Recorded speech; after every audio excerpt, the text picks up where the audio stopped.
وقل رب زدني علما. Kalau sudah hijrah dari Jogam, imamnya siapa? Di Indonesia ini yang mengaku sebagai imam banyak enggak? Banyak ya. Imam jamaah ada, imam jamaah Islamiyah ada, imam khilafatul muslimin ada, jamaah tabligh juga punya imam, tapi kan jamaah tabligh kan imamnya enggak di Indonesia.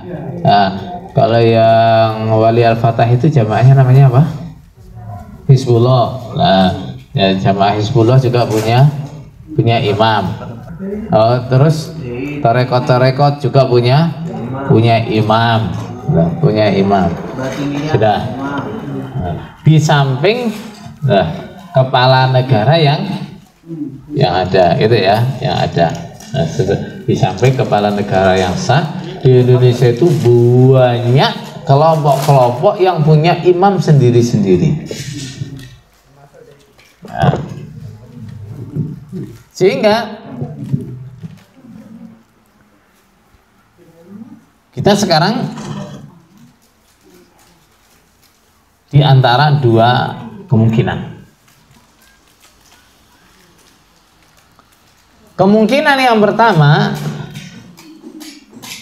kepala negara kita itu adalah waliyul amr, gitu ya, ulil amri yang syar'i. Kalau dia adalah ulil amri yang syar'i, berarti imam yang kita taati siapa? Kepala negara ini.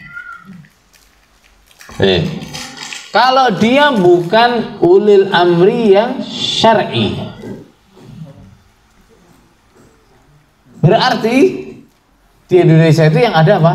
Imam kelompok ini, imam kelompok ini, imam kelompok ini, imam kelompok ini, imam kelompok ini, begitu.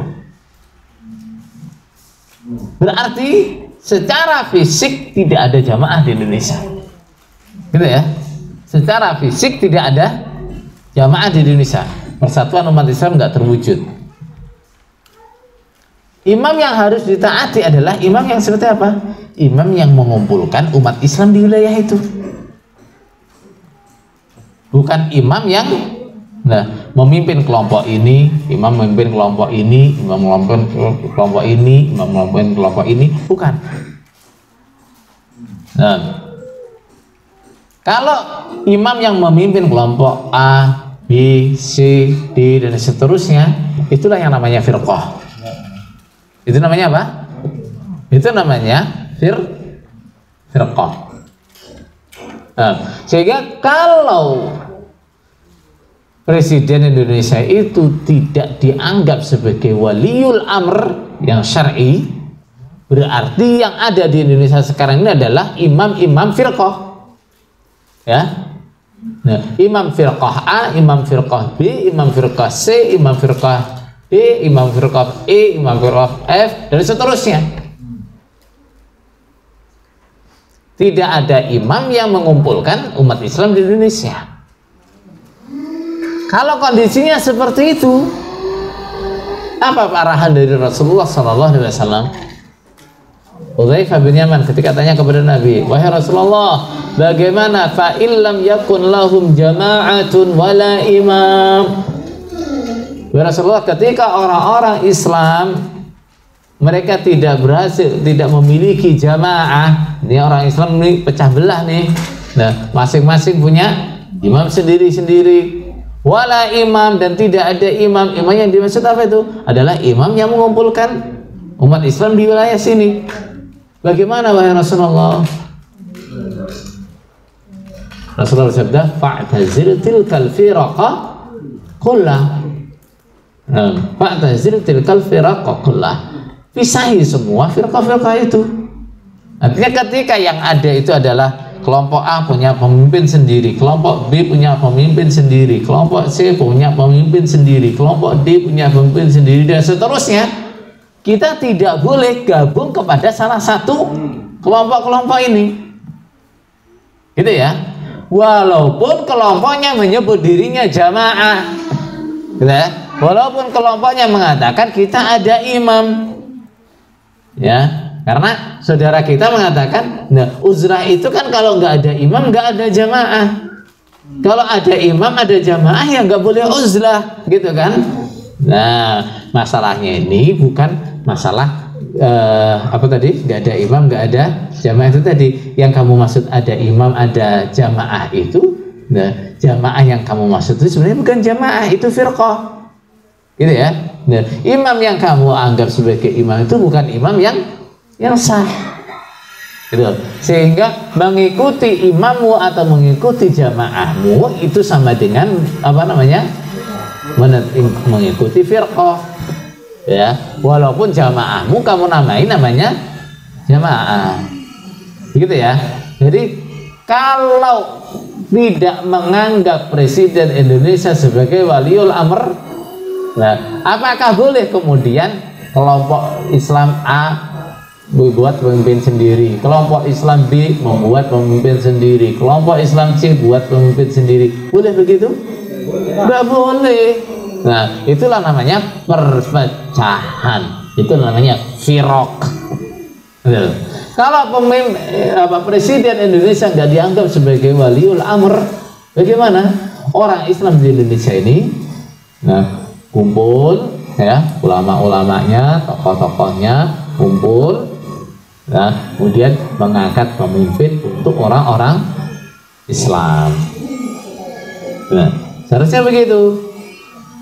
Nah, sekarang bagaimana kedudukan Presiden Indonesia ini seperti apa nih? Saudara sekalian, sebelumnya kita sudah jelaskan pengertian al-jamaah seperti yang diterangkan oleh Imam At-Tirmidzi rahimahullah ta'ala, bahwa makna al-jamaah adalah jama'atu ahlil ilmi wal fiqh. Nah, artinya al-jamaah yang dimaksud dalam hadis yang harus kita tetapi, yang nggak boleh kita selisihi, nah, adalah jamaahnya ahli ilmu dan ahli hadis. Artinya jamaahnya para ulama. Artinya gimana?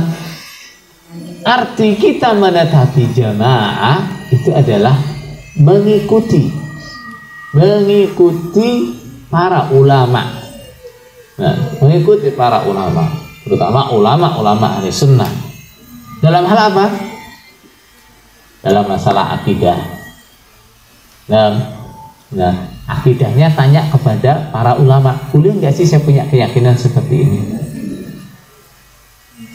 Nah, atau kalau saya punya keyakinan seperti ini nih, benar apa enggak sih? Dalam masalah ibadah juga begitu, tanya kepada para ulama. Saya biasa praktek ibadah begini, benar apa enggak? Tanyakan kepada mereka. Begitu juga masalah keimaman. Begitu juga. Imam siapa yang akan kita ikuti? Imam siapa yang akan kita taati? Adalah imam yang diakui oleh para ulama. Sekarang pertanyaan.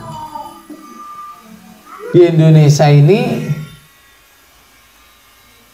ulama yang tidak mengakui Presiden Indonesia sebagai pemimpin yang sah atau waliul amr siapa, dan yang tidak mengakui siapa?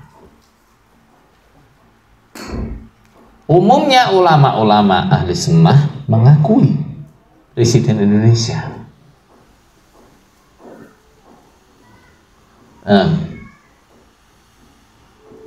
Jadi arti netepi jamaah dalam masalah keimaman apa? Dari Indonesia sekarang, kondisi sekarang loh ya. Nah, kita nggak bicara kondisi nanti bagaimana kalau presidennya begini, kalau presidennya begini. Itu nanti kondisi sekarang bagaimana? Nah, kondisi sekarang bagaimana? Ulama-ulama di Indonesia mengakui nggak Presiden Indonesia? Mengakui. Ya sudah, kita akui dia. Nah, sebagai pemimpin yang sah, sebagai waliul amr.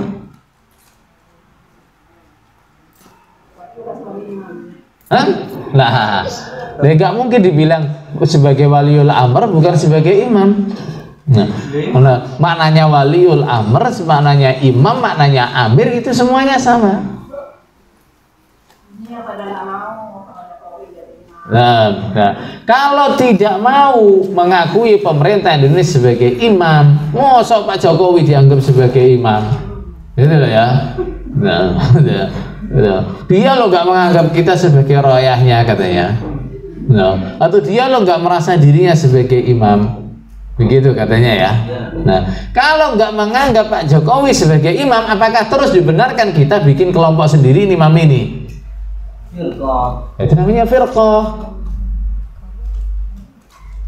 Nah, kalau konsep keimaman seperti yang kita praktekkan, bahwa konsepnya itu seperti itu, nah, ya namanya ngangkat imam ya nggak harus pengakuan ulama-ulama, nggak harus ada pengakuan dari tokoh-tokoh.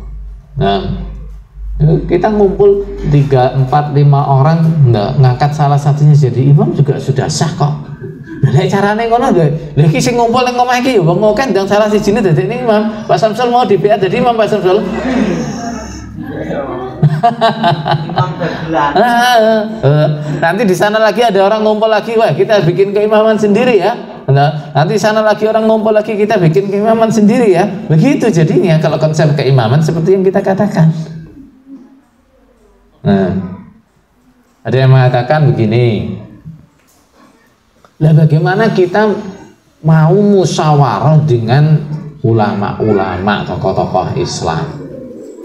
Lah mereka diajak mendirikan keimaman saja sudah nggak mau kok. Nggak berani. Nah, akhirnya nggak berani gitu ya. Nah, justru itu ketika ide tentang keimamanmu atau idemu tentang keimaman itu ditolak oleh para ulama, itu menunjukkan apa? Tanda tanya. Nah, ide yang seperti itu nggak bener, gitu loh ya. Nah, ide keimaman yang seperti ini, nah kok ditolak oleh semua ulama, nah ditolak oleh tokoh-tokoh Islam. Nah, ini menunjukkan bahwa ide ini adalah ide yang salah.